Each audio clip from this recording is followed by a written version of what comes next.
Hi అండి అందరికీ happy Sunday అండి. ఈరోజు ఎగ్ దమ్ బిర్యానీ చేయబోతున్నాను అనమాట. అది ఎలాగో ప్రాసెస్ చూపిస్తాను పదండి. ముందుగా ఎగ్స్ బాయిల్ చేసుకొని ఉప్పు కారం పసుపు వేసి కలిపి ఉంచుకోవాలండి. తర్వాత బియ్యం నానబెట్టుకొని ఒక హాఫ్ అన్ అవర్ ముందుగానే ఉంచుకోవాలి. తర్వాత దలసరగా ఉండే ఒక పాత్రని స్టవ్ పైన పెట్టుకోవాలండి.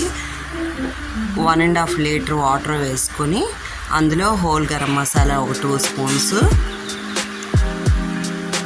పచ్చిమిర్చి, కొత్తిమీర, అల్లం వెల్లుల్లి పేస్ట్,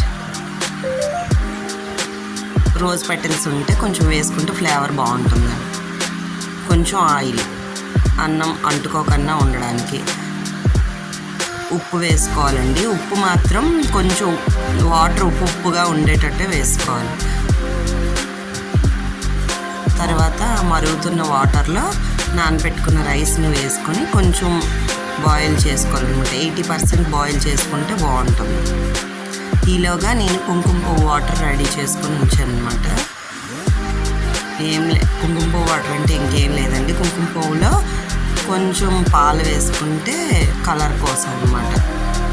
పాలు వేసుకుని వస్తే కలర్ బాగుంటుంది. లాస్ట్లో వేయచ్చు. రైస్ అయితే కుక్ అయిపోయిందండి 80%. ఇప్పుడు స్టెయినర్లో తీసుకోవడమే.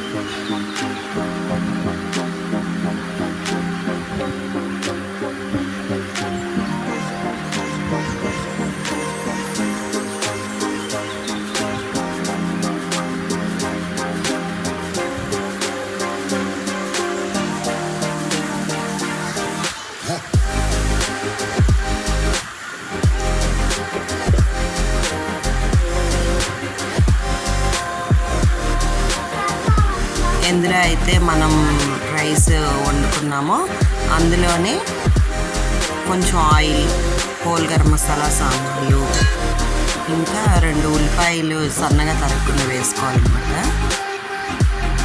అవి కొంచెం ఫ్రై అయ్యాక 2 పచ్చిమిర్చి,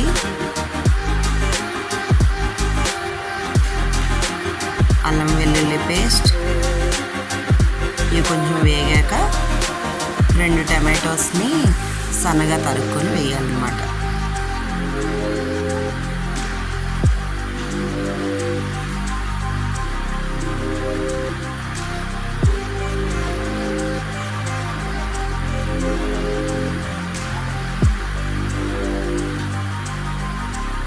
టమాటోస్ కొంచెం ఆయిల్ తేలేంత వరకు వేగించాలి. అదే వీడియోలో చూపిస్తున్నాను కదా, అలా లైట్గా సాల్ట్ను,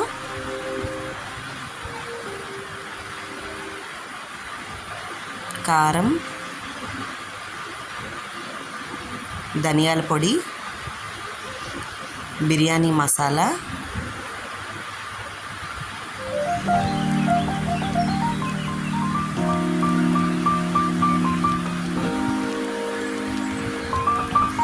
మనం ముందుగా రెడీ చేసుకున్న ఎగ్స్ కూడా వేసేయాలి. కస్తూరి మేతి కొంచెం ఫ్లేవర్ బాగుంటుంది. బ్రౌన్ ఆనియన్స్ వేసుకోవాలి. 2 టేబుల్ స్పూన్స్ పెరుగు కొంచెం వేసుకుంటే గ్రేవీలా వస్తుందన్నమాట. ఫ్రై చేసిన ఎగ్స్ అవన్నీ కొంచెం గ్రేవీ ఉంచేసి మిగతా అవన్నీ తీసేయాలండి. ఎందుకంటే ఎగ్స్ ఆల్రెడీ కుక్ అయిపోయి ఉంటాయి కదా, అందుకని మనం ముందుగా బాయిల్ చేసుకున్న రైస్ని ఒక లేయర్లా వేసుకోవాలన్నమాట. దానిపైన